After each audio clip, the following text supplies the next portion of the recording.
Some NBA moments are remembered, some become legendary, and then there are moments so insane the entire basketball world stops talking about everything else. To the young. What are we doing? DM, JH, what the fuck?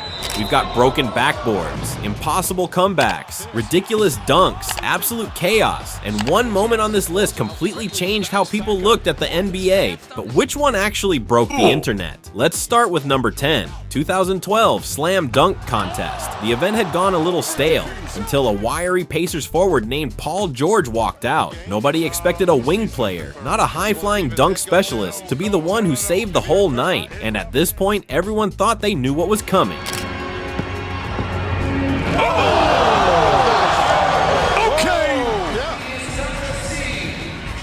I like the theatrics behind it.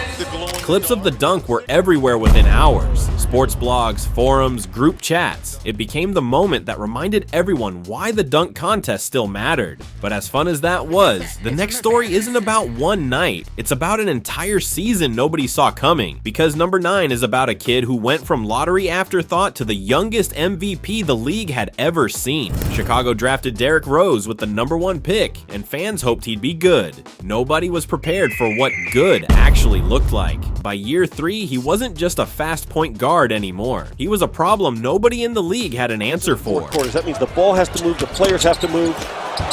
Oh, there's that reverse layup again. And here's where it gets crazy. At just 22 years old, Rose was named MVP, younger than Jordan, younger than LeBron, the youngest in NBA history. Somewhere, the voters who doubted him were probably checking if the ballots got mixed up. It sparked a full-blown online debate. Was he really the best player that year, or just the most electrifying? And then you have the turnover. James Johnson left hand. Rose denies it. Wow! Derrick Rose gets back. Either way, everyone was talking about it, but an MVP season is about being the best. What happens next isn't about greatness, it's about pure destruction. Because number 8 is the night an NBA player didn't just dunk on someone, he broke the equipment. 1993, Shaquille O'Neal's rookie season. The league had never dealt with a human being built quite like him. Everyone knew he was strong. Nobody knew the backboard was about to find that out the hard way. And at this point, things went from impressive to completely unhinged. Bowie was coming off the bench as O'Neal follows and almost does bring down the entire backboard. Glass rained onto the court, the rim bent sideways. Play stopped entirely while crews wheeled out a replacement hoop. At this point, the backboard wasn't even part of the play anymore. It was just collateral damage. And if you think breaking a backboard is crazy, wait until you see a team try to survive a shot they never saw coming. Because number 7 happened on one leg in a Game 7 against a championship team that thought the series was already over. Game 7, 2015.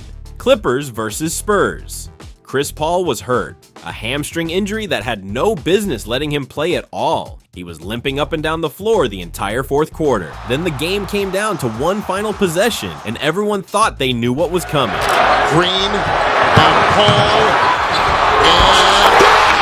With 1 second left on a leg that could barely hold his weight, Paul banked in the game winner and eliminated the defending champions. He collapsed to the floor immediately after, and honestly, everyone watching at home felt like collapsing too. It trended everywhere within minutes. But if a one-legged bank shot got the internet talking, wait until you see what real athleticism looks like when it gets pushed even further. Because number 6 raises the bar on what a human body is even supposed to be capable of. 2000 Sydney Olympics, Team USA on a fast break. One defender left back, Frederick Vase, 7'2", an actual NBA draft pick. And this is where it gets completely ridiculous. Carter jumped clean over him and slammed it home like it was routine. It's still one of the most replayed clips in Olympic basketball history, and Weiss has spent 2 decades answering questions about the guy who jumped over him. You think that dunk is impressive? Wait until you see the next one, because the internet spent years arguing about which was actually worse.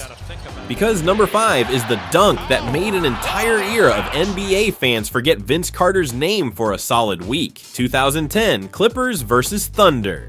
Blake Griffin was already known for highlight dunks. This was the one that made him a household name. Kendrick Perkins wasn't a small man. He was a legitimate, physical, championship-tested center, and at this point, everyone thought they knew what was coming. They were completely wrong. Griffin caught the lob, absorbed a full hit from Perkins, and finished the dunk anyway. It's a physical game. Catch this.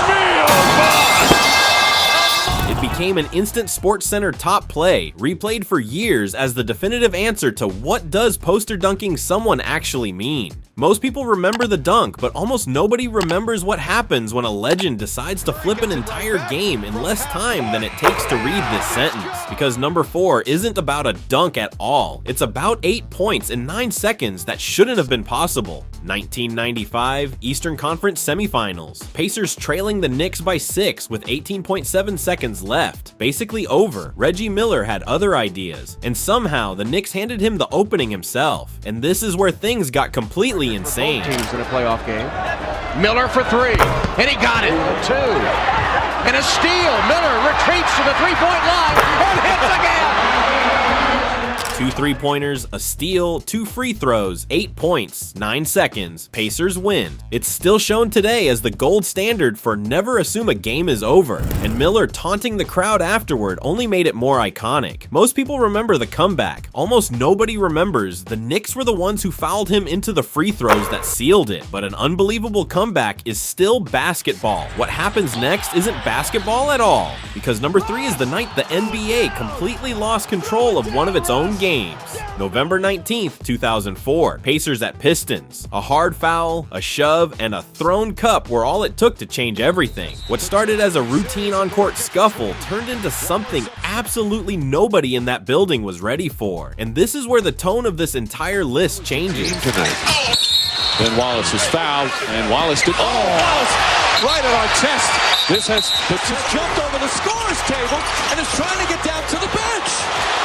Artest is in the stands. Players went into the stands. Fans came onto the court. A basketball game turned into a live national brawl. This wasn't a highlight. This was breaking news. It didn't just replay on sports channels. It led national broadcasts. Papers that never touch basketball put it on the front page. 9 players were suspended. Ron Artest lost the rest of his season. It's still the harshest set of suspensions the league has ever handed down. Every barrier between fans and players in every arena today exists because of this exact night. We've seen chaos now, but what comes next isn't about chaos. It's about a legend deciding an entire elimination game wasn't going to end without him. Because number 2 is the game where LeBron James stopped playing basketball and started playing something closer to inevitability. 2012 Eastern Conference Finals, Game 6. Critics had spent years questioning whether LeBron could deliver in exactly this kind of moment. And here's where it gets completely one-sided. James again, 43 points. He is knocking down jump shot after jump shot. LeBron scored 30 points in the first half alone. By the final buzzer, he'd finished with 45 points, 15 rebounds, and 5 assists. It wasn't just a good game, it was the performance that silenced years of he can't do it in elimination games talk in a single night. Highlight shows called it one of the greatest single game performances in final stakes history, and the Heat went on to win the title 2 rounds later. Trying to be there for him tonight, and I'm glad we was able to get this win and now, force the Game 7. Most people remember the stat line. Almost nobody remembers how quiet that arena got by the third quarter. We've seen ridiculous dunks. We've seen impossible comebacks. We've seen a backboard get destroyed. We've even seen the NBA completely lose control. But there's still one moment left, and this one wasn't just another highlight. This was the kind of moment that made everyone watching say the exact same thing. 2021 Eastern Conference Semifinals, Game 7, Philadelphia 76ers versus the Atlanta Hawks. Ben Simmons catches the ball wide open at the rim, one of the easiest dunks in playoff history sitting right there, and passed it. Gives it up. Oh, he was right there. And a foul as Thibault goes to the basket. Within an hour, it was everywhere. Ben Simmons never played another game for Philadelphia. One pass, one decision, and broke the internet, ended an era, and is still being talked about today. That's the thing about NBA moments that break the internet. They don't have to be the greatest play ever made. Sometimes the most viral moment in basketball history is the one where nothing happened at all. So, which one of these moments hit you the hardest? Drop it in the comments right now. And if you want more NBA moments, breakdowns, and stories like this one, hit subscribe and tap the bell. We'll see you in the next one.